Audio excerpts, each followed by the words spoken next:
Bienvenue en ce dimanche.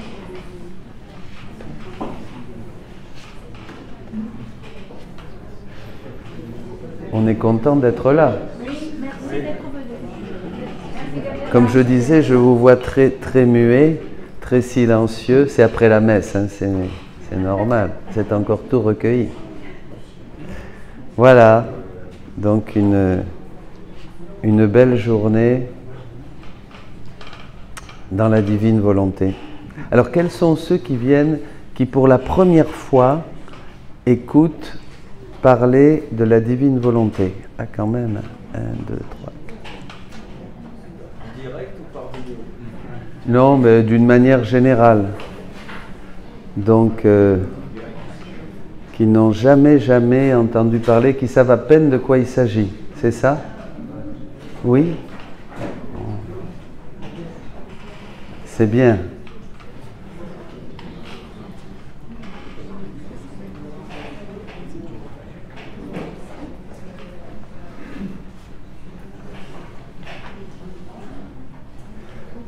Mais avant de commencer, peut-être que certains voudraient partager, ont des questions. J'aime bien commencer par un temps de questions et réponses pour... oui. Personnel, non. Questions sur la divine volonté, non, pas sur moi. Moi, c'est pas très intéressant, vous savez. Surtout sur la divine volonté. Ah, vous connaissez pas non plus? Ah, d'accord. Très bien. Oui. Bonjour. Oui, en fait, j'ai découvert moi sur YouTube, j'ai vu que ça fait des vidéos. Les vidéos sur YouTube, oui. J'ai regardé, puis en fait, au fur et à mesure, mais en fait, moi, voilà ce que je n'arrive pas à penser dans la divine volonté. Ce que vous n'arrivez pas à comprendre, c'est voilà, comment penser dans la divine volonté, comment faire cet acte-là, penser dans la divine volonté. comment faire nos actes dans la divine volonté. Comment penser à faire nos actes dans la divine volonté. D'accord. Mais heureusement que Jésus s'occupe de tout, hein.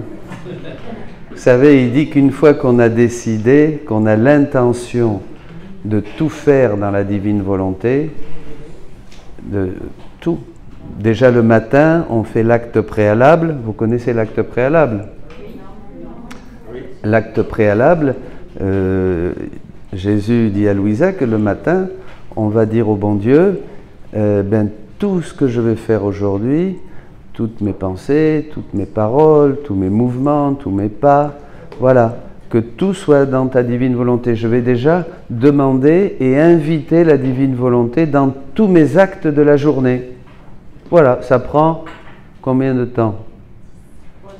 Ça dépend du désir. Ah, même avec une seconde, une fraction de seconde. Hein? Vous pouvez faire une petite prière et puis voilà, c'est fini. Donc voilà, et toute la journée, évidemment, on est plus ou moins attentif à faire cette volonté de Dieu et à vivre dans cette divine volonté. Alors, si on voit qu'on sort un petit peu, bon, on peut la rappeler. On peut la rappeler, lui dire, viens, c'est ce qu'on appelle l'acte actuel. On renouvelle cette prise de conscience et ce désir. Voilà, Seigneur, là je suis un peu, là je me suis énervé, j'ai oublié qu'on ne peut pas s'énerver avec son épouse, avec son fils, avec son mari dans la divine volonté, ça ne marche pas, vous voyez. L'énervement, ça ne va pas. C'est humain. Hein? Vivre dans la divine volonté, évidemment, nous amène à perdre notre vie, c'est-à-dire notre vie humaine, la vie de notre volonté propre, pour que la divine volonté, avec toute sa puissance, puisse se déployer dans tous nos actes et nous enrichir tous nos actes de tous les attributs divins. Vous voyez, il y a tout un tas de choses que Jésus va nous enseigner à travers le livre du ciel et qui vont nous permettre de mettre en pratique cette vie dans la divine volonté. Comme dans l'Évangile, Jésus nous a donné des paroles, des conseils, et il nous a dit, mettez la parole en pratique. Dans Saint Jacques, par exemple, la Bible dit, mettez la parole en pratique, ne vous contentez pas de l'écouter seulement. Parce que là, vous seriez comme quelqu'un qui se regarde dans un miroir, vous vous rappelez, et qui, après, fait demi-tour et a tout oublié. Hein, dans le deuxième chapitre de Saint Jacques, le premier.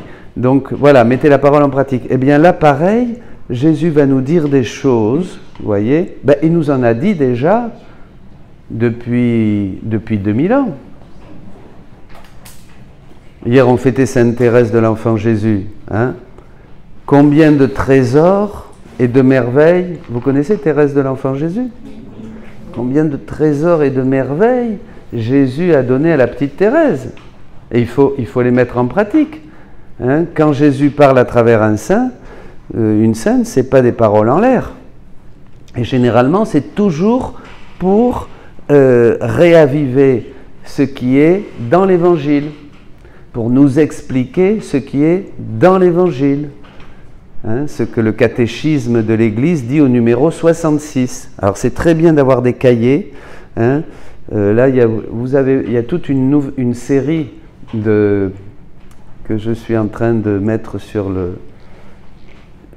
Internet du docteur Tomasini, d'une retraite au Mexique, très très riche. Hein. Vraiment, je rends grâce pour connaître Salvador Tomasini, qui a une grande connaissance de la divine volonté, très pédagogue. Et alors, vous avez vu toutes les femmes là-bas, il y a 10 vidéos, hein, le ciel sur la terre. Parce que la divine volonté, c'est commencer la vie du ciel sur la terre. Pour ceux qui arrivent. Sans détour. C'est quand même intéressant. Parce que bientôt, vous allez être au ciel. Ou direct, ou en passant par petit détour quand même. Hein. Oui. Ah ben justement, le ciel sur la terre, on va y venir. Hein, ma joie, c'est de souffrir. Déjà, disait la petite Thérèse que nous avons au ciel. Alors attends, ça peut faire peur, ça. On va aller doucement. Hein. On va aller doucement. Parce que tout ça... Mais bon, le ciel sur la terre, ça te paraît peu de choses, dit Jésus à Louisa, de commencer la vie du ciel sur la terre. Et la vie du ciel sur la terre, c'est quoi ? Où c'est que Jésus a annoncé la vie du ciel sur la terre ?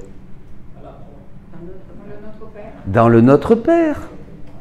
Il a dit que ta volonté soit faite comme au ciel sur la terre. Ça, c'est la bonne traduction du début. Hein? Como in cielo et in terra. Hein? On a changé, mais d'abord pourquoi ? Parce qu'il faut d'abord savoir comment on fait au ciel pour la faire sur la terre. Vous êtes d'accord ? Ben oui, vous ne pouvez pas savoir. Les disciples, là, ils auraient dû demander attends Jésus, là, je ne comprends pas. Là. Explique-moi comment on l'a fait au ciel, et puis on la fera, nous, après, sur la terre, comment on l'a fait au ciel. Bon, donc, c'est l'accomplissement du Notre Père, pour ceux qui arrivent. C'est le 3e fiat, la 3e œuvre de Dieu. Quelle est la première œuvre de Dieu ? On va faire un peu de répétition. Là, la création. Fiat lux, la création. Le Père a tout créé, par lui, avec lui et en lui, pour lui, par lui, dans son Verbe. Il a tout créé, le ciel et la terre, tout, en un seul acte. Il n'a pas dû faire d'efforts. Bon, aujourd'hui, je suis fatigué, je vais créer les dinosaures, c'est gros. Et demain, je ferai plus vite, je créerai les petites fourmis. Et puis je vais me réserver après les bois, les montagnes et tout ça. Et puis quand tout sera top, je créerai l'homme et la femme. Hein? Ouais, ça, c'est pas... Alors, la création, en un seul acte. C'est-à-dire que tout a été créé en un seul acte. Mais tout, aussi, tous les mystères du Christ, toute la rédemption, toute la sanctification, vous, la Sainte Vierge, vous, les saints, tout a été créé. Tout est contenu dans l'acte unique et éternel de Dieu. Dieu ne se reprend pas à 2 fois pour faire les choses. Vous comprenez ? Ça, c'est extraordinaire. Là, il y a beaucoup à méditer, là.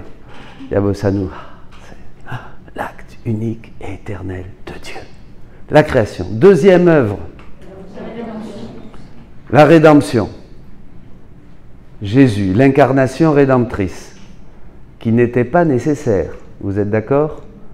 Ça a été je ne vais pas dire un mal nécessaire, parce que Félix culpa, comme dit saint Augustin, quel bonheur de connaître un tel Rédempteur. Hein. Si on n'avait pas péché, si l'homme avait continué dans le plan de Dieu, le plan initial de Dieu, qu'on soit tous des petits Jésus, à l'image et à la ressemblance de Jésus, donc des êtres divins parfaits, eh bien Jésus serait venu, il aurait régné plein de gloire. Vous êtes d'accord avec moi? Il ne serait pas venu couronné d'épines, les mains percées, couvert de sang, il n'aurait pas été obligé de prendre ce vêtement d'opprobre. D'accord? Bon. Donc comme l'homme a péché, Jésus a dû venir sur terre pour nous sauver. Enfin ça c'est secondaire. Mais surtout, pour quoi faire? Pour glorifier le Père. Et comment?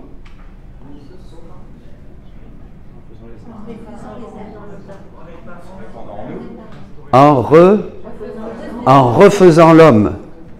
Il a dû, lui, a dû refaire tous nos actes, toutes nos pensées, toutes nos paroles, tout, absolument tout. Et ça, du premier homme jusqu'au dernier homme. Donc, dans le Christ, tout a été refait. Et le Père a pu recevoir une gloire parfaite de la part de tous.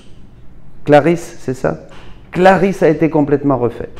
Dominique a été refait. Joseph a été refait.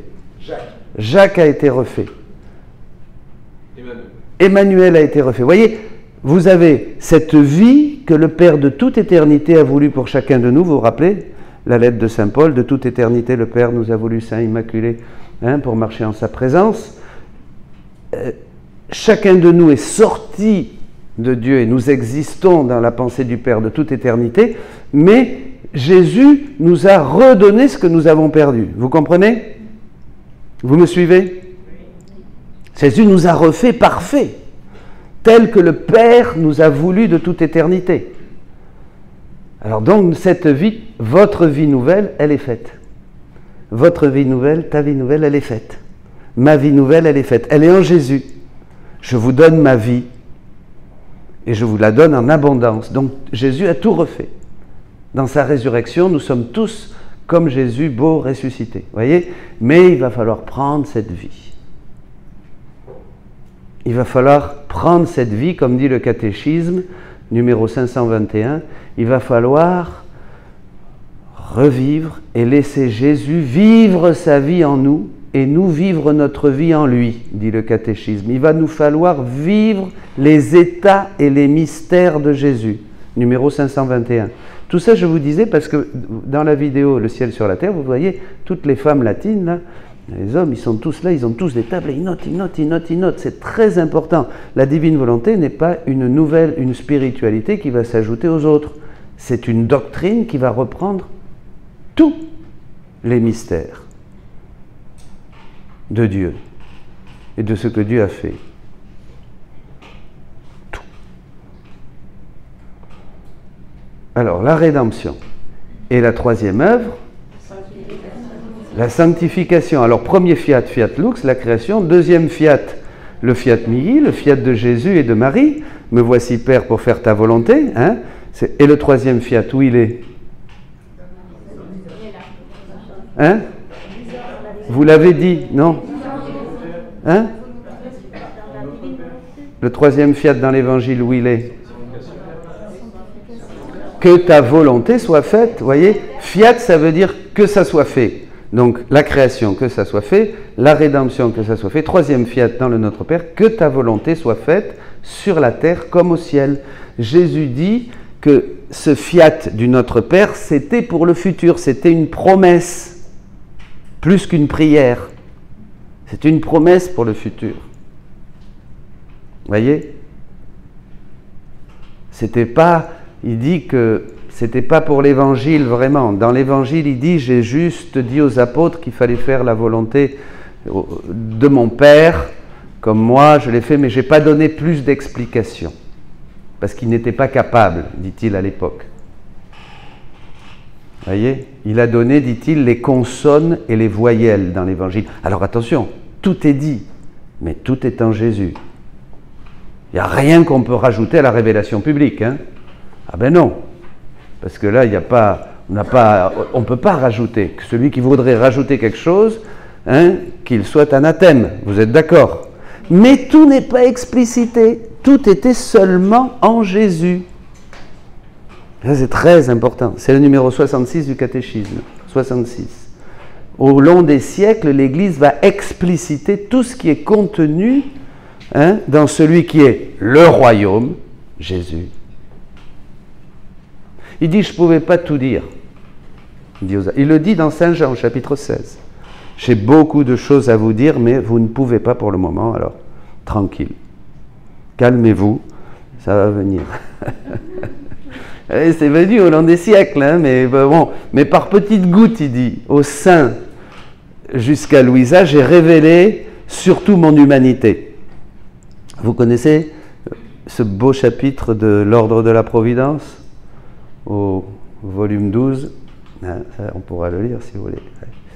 Ah ben il y a beaucoup de choses, hein, mais c'est bien, on commence. Il y a beaucoup de choses à découvrir, des trésors. Il va dire, oui, ben, les saints, je leur ai surtout montré mon humanité, c'est-à-dire l'extérieur. Mes paroles, mon enfance, la nativité, quoi d'autre encore, mes miracles, les conseils que je leur ai donnés, ils m'ont vu. Bon, il y en a qui m'ont vu un petit peu comme Dieu, ils m'ont vu transfiguré, hein, ils ont vu ça transparaissait à travers mon humanité comme des fissures, dit Jésus. Hein. Voilà, mais je leur ai surtout montré mon humanité. Certains saints ont bu un peu quelques gouttes de ma divinité, mais pas plus. Maintenant, il dit, et c'est ça le troisième fiat, le grand renouveau, parce qu'il dit que tous les 2000 ans, Jésus, il dit qu'il a renouvelé le monde. Premier 2000 ans, le déluge, deuxième 2000 ans par son incarnation et sa rédemption, et troisième 2000 ans, ça y est, c'est maintenant, ça commence. C'est par cette troisième œuvre de Dieu qui est le fiat de la sanctification, c'est-à-dire l'accomplissement du Notre Père. Et là, il dit, ça va changer, parce qu'avant, j'ai révélé seulement mon humanité pour qu'on l'imite. Il le dit, il fallait d'abord imiter mon humanité. Je ne pouvais pas leur révéler ma divinité sans leur révéler mon humanité. Vous comprenez? Vous me suivez là? Il fallait d'abord révéler mon humanité, qu'il fallait comment? L'imitation du Christ. Ça vous dit quelque chose? L'imitation du Christ. Maintenant, ils ont bu goutte à goutte, mais maintenant vous allez boire à grande gorgée. Je vais révéler ce que ma divinité a fait dans mon humanité. Et ça, je ne l'ai révélé à personne avant toi, Louisa.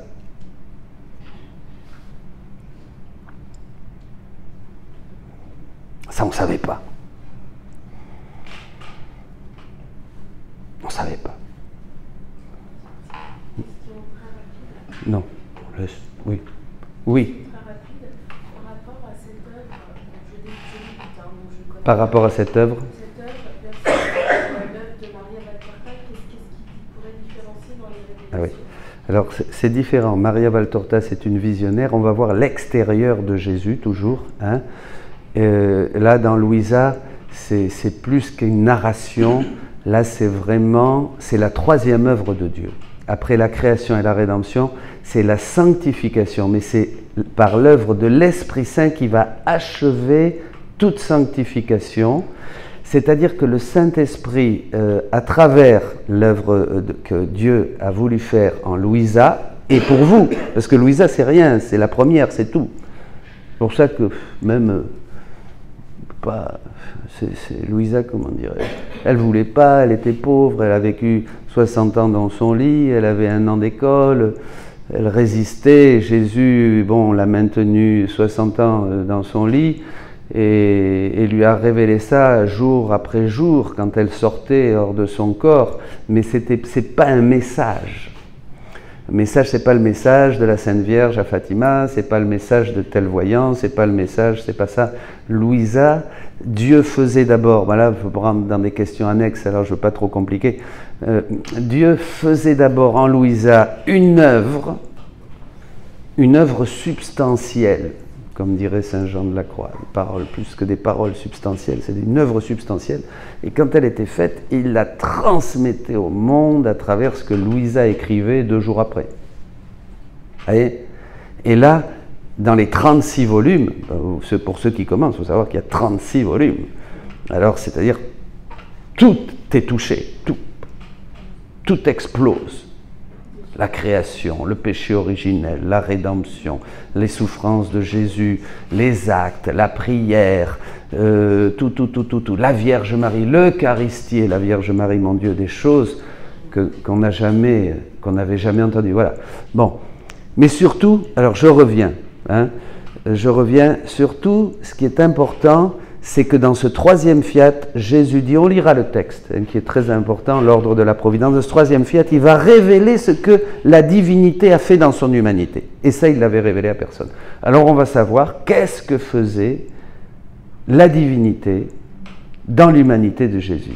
Comment Jésus agissait dans la divinité, agissait dans la divine volonté, et comment la divine volonté agissait dans l'humanité, comment tout était uni, lié entre les deux. Dit Jésus, voyez.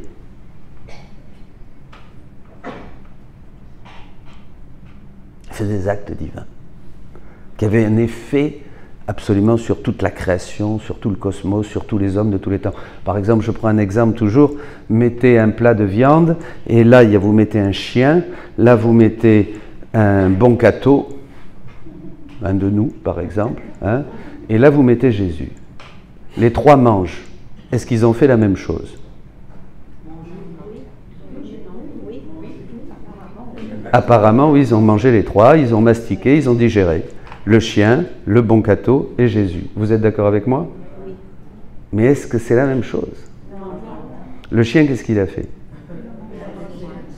Son acte, c'est quoi ? Un acte animal, poussé par l'instinct. Il ne raisonne même pas, on lui montre un morceau de viande, il se jette dessus. On lui met un os, il court, le chien. La personne religieuse et catholique, dans le meilleur des cas, qu'est-ce qu'elle fait ? Elle va manger, elle peut râler, elle peut dire « c'est pas chaud ce que tu m'as fait, c'est pas salé », vous voyez, elle peut râler, elle peut se taire, elle peut l'offrir, elle peut... Ah oui, mais vous rigolez. Mais par exemple, Jésus, il n'a pas dit ça à la Sainte Vierge quand il a eu le morceau de viande, il n'a pas dit « écoute, c'est froid, maman, tu te fous de moi là ». Vous voyez ? Ah ben non. Ah oui. Par contre, le bon cateau peut le faire. Il va bénir le repas, il va manger. Il va rendre grâce à Dieu si c'est bon. Et si c'est pas bon, il faut prier pour qu'il pêche pas, quoi. Mais il peut manger par gourmandise. Est-ce que Jésus va manger par gourmandise ? Venons-en à Jésus. Impossible. Qu'est-ce que faisait Jésus alors ? Oui, il réparait. Il ne pouvait faire que ça.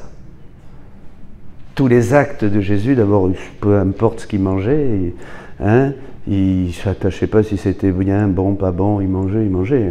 Quand vous êtes dans une maison, dit l'Évangile, prenez et mangez ce qu'on vous donne. Vous êtes d'accord ? Buvez et mangez ce qu'on vous donne. Donc il mangeait, mais par son acte, l'acte de Jésus dans la divine volonté, puisqu'il dit « j'avais besoin, moi, d'une divine volonté pour agir partout de manière universelle, sinon ma doctrine n'aurait été réservée qu'à un petit groupe autour de moi. » Vous comprenez ? Eh bien oui, il dit, si je n'avais pas une divinité, une divine volonté en moi qui agit partout, ben je n'aurais agi que là autour de moi. Donc il me fallait une divine volonté pour réparer, pour rejoindre toutes les pensées, tous les battements de cœur de tous mes enfants, de tous les hommes, et pour vraiment les sauver et les refaire. Bon, et là dans le cas de Jésus, il mangeait, mais ses actes, c'était une explosion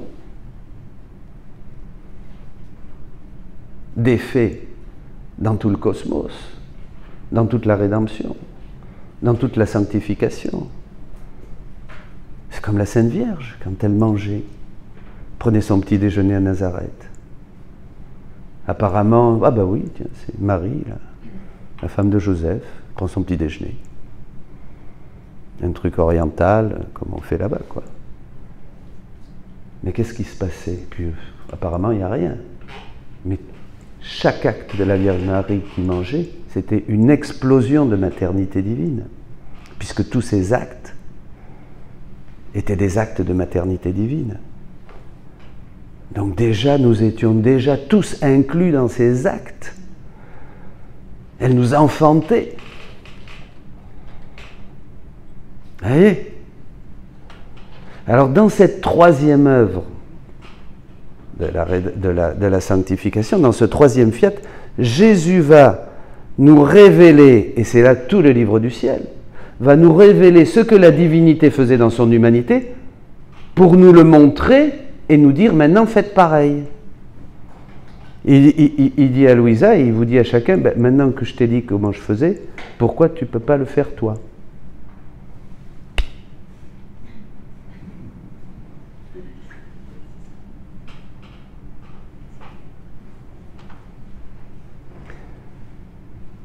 Et c'est ça, la grande Pentecôte. C'est là où le Saint-Esprit va pouvoir complètement se déverser dans sa créature, puisqu'il n'y a plus de frein. Il va vous donner une divine volonté, il nous donne une divine volonté, ce que nous avons perdu dans le péché originel, donc nous n'étions plus aptes à recevoir la divinité, puisque une fois qu'Adam a péché, il a perdu la vie divine, la divine volonté et tous les attributs divins. Donc il s'est retrouvé avec une volonté humaine, livré à lui-même, comme nous. Ben, on s'est amélioré avec la loi de Moïse et après avec Jésus-Christ, vous êtes d'accord? Ça recommence après, hein? Alors les patriarches, une longue galère quand même, hein? Et puis enfin, la loi de Moïse, alors là on pratique pour essayer de se justifier par la loi, qui ne justifie pas finalement, hein, puisque c'est la foi qui rend juste, hein? Et Jésus, là, il nous donne le salut, il nous donne la grâce du baptême. Alors ça y est, c'est parti. La petite graine du baptême qui va se déployer. Elle va se déployer pendant tout un temps, 2000 ans, avec des actes humains, des vertus. Et maintenant, elle va se déployer avec des actes divins que nous allons pouvoir commencer à faire, puisque Jésus veut dire, ben, écoutez, maintenant, je vous propose quelque chose. Ça fait 2000 ans que vous faites ça. Maintenant, je vais vous donner une divine volonté, comme moi, je l'avais, mais moi, par nature, parce que je suis Dieu. Je vais vous la donner par grâce, pour que vous fassiez les œuvres que je fais. Et que vous en fassiez de plus grandes encore. Ah, tiens, ça me rappelle quelque chose, ça. Hein? Pas vrai? Extraordinaire. Mais je ne vous l'avais pas dit quand j'étais dans l'Évangile, quand j'étais sur terre. D'ailleurs, je vous ai dit que je ne vous ai pas tout dit. Et que j'avais encore beaucoup à vous dire. Ah oui, vous voyez, c'est admirable, c'est d'une beauté. C'est ce que Saint Jean dit au premier chapitre, le ciel ouvert. Ça donne des frissons, le ciel ouvert. Dans la première lettre aussi, chapitre 3, verset 2, « Enfants de Dieu, vous l'êtes, par le baptême, mais ce que vous serez, vous ne le savez pas. » C'est ça qui nous est révélé dans le livre du ciel. Ce que vous serez, vous ne le savez pas. Vous le saurez quand vous le verrez tel qu'il est. C'est ça, le livre du ciel, c'est le dévoilement de Dieu. C'est Dieu qui dévoile tout. Alors là, vous le saurez. Mais comment? Qu'est-ce qui va se passer quand vous allez le savoir? Pourquoi vous allez le savoir? Vous vous rappelez la phrase de la première lettre? Parce que vous serez comme lui. Ah, vous vous rendez compte? Vous avez eu cette harmonie, cette perfection de la théologie, de la révélation. Eh bien oui, je deviens semblable à Jésus. Donc, je sais qui il est, je sais qui je suis.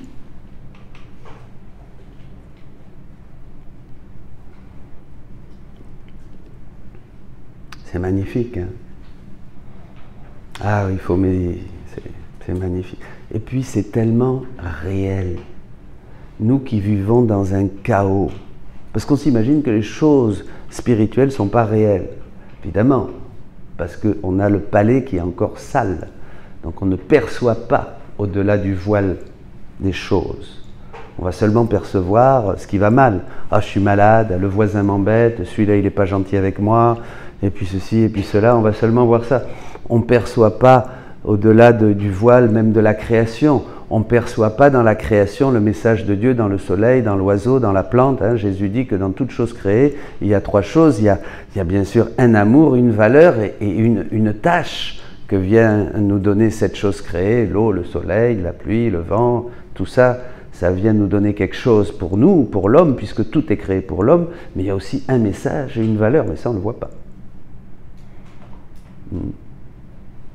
Dans toutes les choses créées, Dieu a laissé les traces. C'est pour ça que nous sommes inexcusables, comme dit l'apôtre Paul dans la lettre aux Romains. Bon, alors voyez, donc voilà, bah là on a déjà un petit peu brassé, c'est bien, ça remue ça.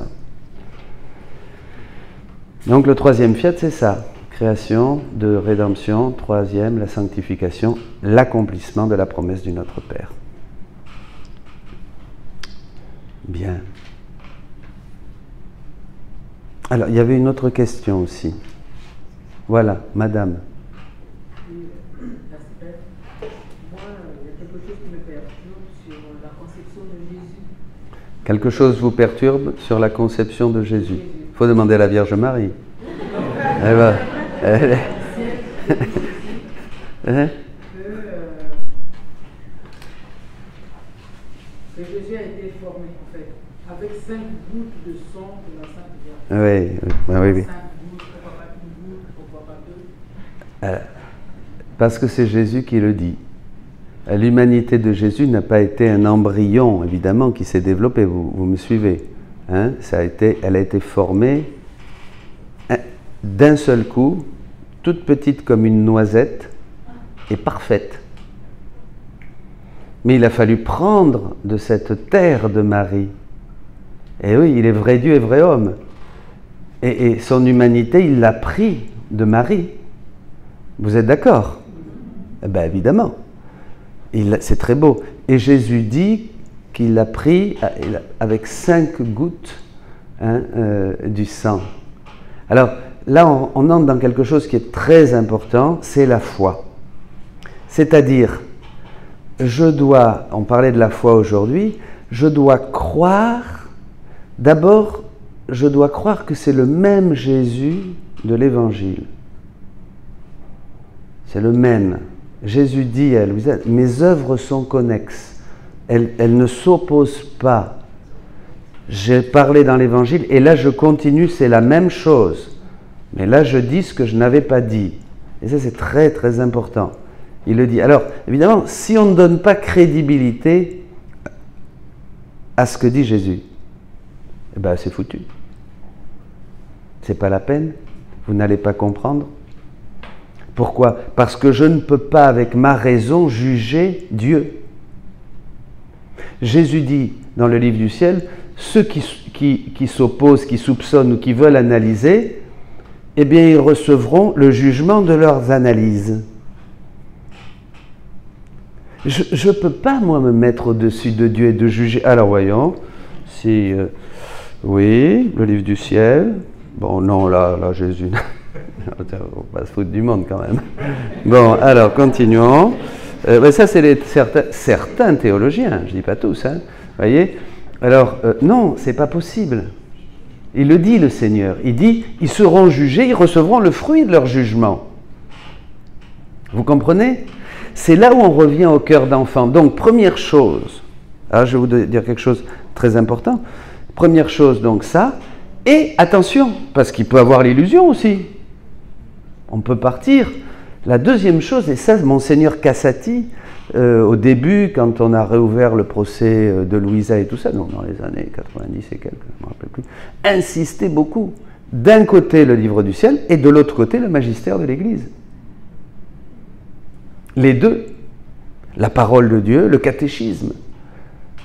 Parce que, en fait, d'ailleurs, toute la doctrine du livre du ciel se trouve dans le catéchisme. Il y a 2 vidéos, je répète toujours ça, que vous pouvez écouter, écriture et magistère, introduction, 2 vidéos que j'ai consacrées à montrer le catéchisme et la divine volonté. Donc ça c'est très très important parce que justement, je ne sais pas moi, le catéchisme va vous donner ça me fait penser, va vous donner une lumière extraordinaire sur la divine volonté, va vous donner une lumière extraordinaire sur ce que l'on annonce, ce que dit le catéchisme de l'Église catholique. Ça a donné une lumière extraordinaire sur l'Évangile. Déjà, on disait, dans Vatican II, le Nouveau illumine l'Ancien. Le Nouveau Testament illumine l'Ancien Testament. Vous êtes d'accord ? Les prophéties, tout ce qui est annoncé dans l'Ancien Testament, voilà, devient lumineux et se réalise, s'accomplit dans l'Évangile. Ben là, c'est pareil. Je vais vous prendre un exemple. Vous allez au numéro, par exemple, j'avais regardé ça, au catéchisme de l'Église catholique, numéro 478. 478. Jésus nous a tous connus et aimés durant sa vie. Alors, vous voyez ça. Pour ceux-là qui connaissent la divine volonté, c'est lumineux. C'est extraordinaire parce que c'est ça. Vous allez découvrir ça. Comment ? Vous allez voir comment il nous a connus et aimés durant sa vie. Son agonie et sa passion. Et il s'est livré pour chacun de nous. Le Fils de Dieu m'a aimé et s'est livré pour moi, Galates 2:20. Catéchisme de l'Église catholique. Donc, il nous a connus et aimés tous durant sa vie. Il nous a connus tous et aimés tous. Et quand Dieu aime, il donne ce qu'il est. Il ne fait pas des petits cadeaux. Il ne va pas vous donner une tarte aux pommes ou un Coca-Cola. Jésus va vous... Quand Dieu aime, il donne, il est acte. Donc Jésus dit que tous les mystères de sa vie sont en acte, toujours en acte, vous voyez, en acte, de se donner continuellement.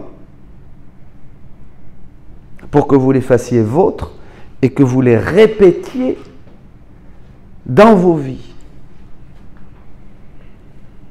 En fait, Jésus veut que nous répétions sa vie, évidemment, puisque c'est en répétant sa vie qu'on a la vie. C'est en répétant sa vie qu'on ressuscite. Voyez ? Et on n'a que cette vie. Parce que ici, qu'est-ce que vous avez d'extraordinaire ? Voyons. Qu'est-ce qu'on a d'extraordinaire ici ? Hein ? Non. Qui est la liberté. Le choix. Les bienheureux du ciel disent, nous, on ne peut plus le faire. Ils ne peuvent plus augmenter. C'est pour ça qu'ils sont très jaloux, mais c'était comme Jean-Baptiste, il n'y a pas de compétition.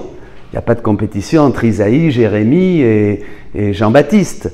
Et puis les apôtres, il n'y a pas de compétition entre les apôtres et Padre Pio. Il n'y a pas de compétition entre Padre Pio et Saint François. Vous voyez, il n'y a pas de compétition avec tous ceux qui sont passés, avec ceux qui viennent maintenant, c'est-à-dire vous.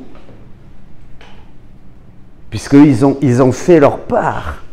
Ça, c'est très important encore, hein, c'est dans le livre du ciel, tout ça. Mais vous, maintenant, vous pouvez faire quelque chose qu'ils ne pouvaient pas faire. Des actes dans la divine volonté.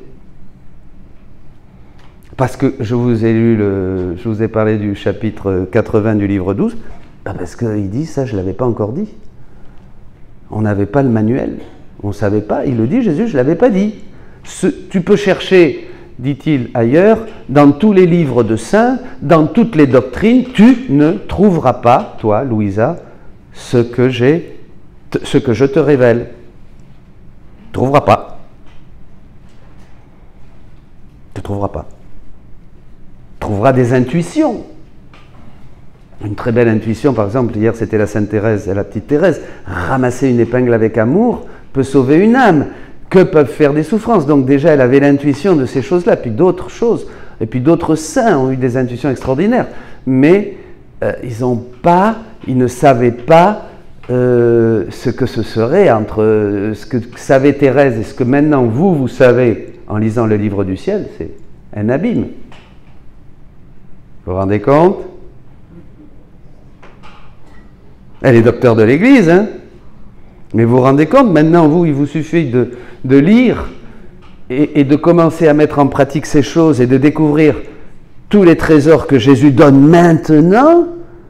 Et là, Vous avez la science du ciel.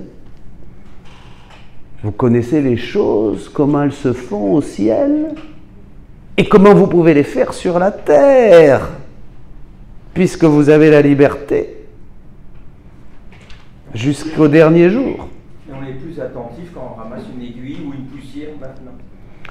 C'est-à-dire que maintenant, quand tu ramasses une aiguille ou une poussière, ce n'est pas que tu sauves pas une âme, tu fais un acte divin qui a une répercussion, on va voir ça, c'est une bombe. C'est exactement comme quand la Sainte Vierge mangeait ou quand Jésus faisait quelque chose. Tu ne fais pas moins que ce que faisait Jésus quand il était sur la terre. Et qu'est-ce qu'il continue à faire dans le Saint-Sacrement? Tu ne fais pas moins. Il a dit, vous ferez mes œuvres. Plus encore. Le plus, on va voir. C'est très intéressant. Pourquoi plus? Parce que c'est toi maintenant qui le fais. Tu as non seulement tout ce qu'a fait Jésus, que tu mets en mouvement dans la création, dans la rédemption, dans la sanctification. Donc tu fais un acte infini, éternel, avec tous les attributs de Dieu. Mais en plus, il y a toi, ton petit je t'aime. Ça, Jésus ne l'avait pas. Il attendait que tu le fasses. Donc maintenant, chaque acte que nous faisons dans la divine volonté fait sortir des choses qui étaient en Dieu, puisque tout est en Dieu, mais que toi, tu fais accoucher. Comment vous appelez, mademoiselle? Marie-Soline. Marie-Sophie. Que Marie-Sophie, par son petit je t'aime dans la divine volonté, va faire sortir du sein de Dieu. Et c'est ça les cieux nouveaux et les terres nouvelles. C'est pas une terre où il y a du lait qui dégouline tout blanc sur la pelouse verte, hein, et du miel où on se colle les sandales, hein, la terre où ruisselle le lait et le miel. C'est ça. C'est le Christ. Mais après, c'est le Christ qui justement révèle tout ce que fait sa divinité dans son humanité, et il vous le donne pour que vous fassiez la même chose que lui et plus encore. Et c'est vous, les cieux nouveaux et les terres nouvelles. C'est fou, hein, vous comprenez? Ben pas moi. Non mais c'est merveilleux, c'est merveilleux. Quelle beauté. Mais on est digne de cette beauté. Vous savez, le problème de l'homme, dit Jésus, c'est qu'on pense que Dieu est loin. Et oui, et nous on se voit comme des petites fourmis là, à pleurer, à gratter, à prier, à supplier, donne-moi, aide-moi. On n'a pas du tout idée de qui nous sommes. Le jour où on découvre qui nous sommes et qui est Dieu, et ce que Dieu attend de nous et ce que Dieu veut nous donner,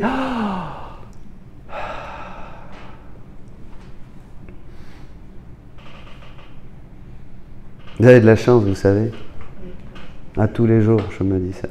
Merci Seigneur. Après de longues années difficiles, merci Seigneur. Souvent je me dis, mais pourquoi moi? Pourquoi tu as choisi moi pour parler de ta divine volonté? Peut-être je suis le moins digne. Ben oui, c'est comme ça, voyez. Thérèse dit que quelquefois le bon Dieu, il prend un petit pinceau, il ne va pas prendre comme certains qui veulent un pinceau extraordinaire, bien joli, là, pour faire des... Il va prendre un petit pinceau moche avec 3 poils. Et puis avec ça, il va faire quelque chose. Mais vous êtes bien heureux. Oui. Mon père, excusez-moi, je suis d'origine vietnamienne. Oui. Je vous écoute avec la langue française, mais je cherche en même temps les mots correspondent à ma langue.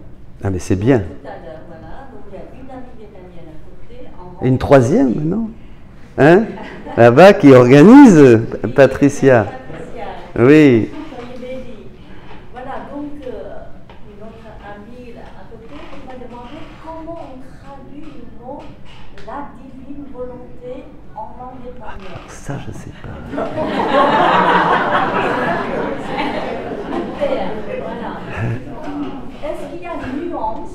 Oui. Est-ce qu'il y a une nuance? Parce qu'on dit parler la volonté. Comment on traduit la divine volonté en vietnamien? Voilà ce que demande notre ami. Moi, je dis, bah, moi, je réponds à notre ami en référant à le mot la volonté de Dieu. alors, c'est pas la volonté de Dieu. Voilà, c'est ça. C'est Ouais. pas la même chose. C'est pas la même chose. Voilà, c'est bien. Parce que Jésus, d'ailleurs, dans un chapitre, explique bien la différence entre faire la volonté de Dieu, ça c'est ce qu'on devait faire jusqu'à maintenant, hein, c'est-à-dire vraiment accomplir la volonté de Dieu, et là c'est vivre dans la divine volonté, c'est-à-dire lui demander de venir se nicher dans nos actes pour que nous fassions des actes conjoints, des actes divins. Donc là, c'est dans. On entre dans la divine volonté. Et il y a une grande nuance qu'on découvre au fur et à mesure des lectures et au fur et à mesure aussi de mettre en pratique ces choses. Hein. Voyez, hein, pas comme le serviteur abusé. Hein. On lit et on met en pratique. On lit à son rythme. On va le voir. C'est le plus simple, vivre dans la divine volonté. C'est beaucoup plus difficile de résister à la divine volonté. Même dans les choses saintes. Parce que aussi, on fait notre volonté dans les choses saintes. Dans notre manière de prier, dans notre manière de demander, dans notre manière de telle ou telle pratique, de telle ou telle dévotion. Attention, là aussi, Jésus dit, même dans les choses saintes, il faut renoncer à sa volonté humaine pour faire les choses comme lui. Par exemple, la prière. Je vous écoute tout de suite. Hein, Jésus va dire, bon, Louisa veut prier, elle voit Jésus à côté de lui, à côté d'elle, elle veut se mettre à prier, attends, et Jésus lui dit, attends, tu veux prier? Prie, d'accord, mais prie comme moi. Donc Jésus va nous montrer comment il priait pour qu'on commence à prier comme lui. Ça n'a rien à voir avec notre prière. Ça n'a rien à voir avec notre prière. On va faire des choses très différentes, doucement, peu à peu. Vous voyez, il explique aussi, Jésus, qu'il y a des stades, il y a de la pratique. Au début, on assiste, on essaye, après on se perfectionne, et après, vraiment, on devient des pros, si on peut dire. Non, au ciel, ouais, peut-être, mais sur la terre, on peut déjà aller loin. Hein, on peut déjà aller loin, hein, très loin même.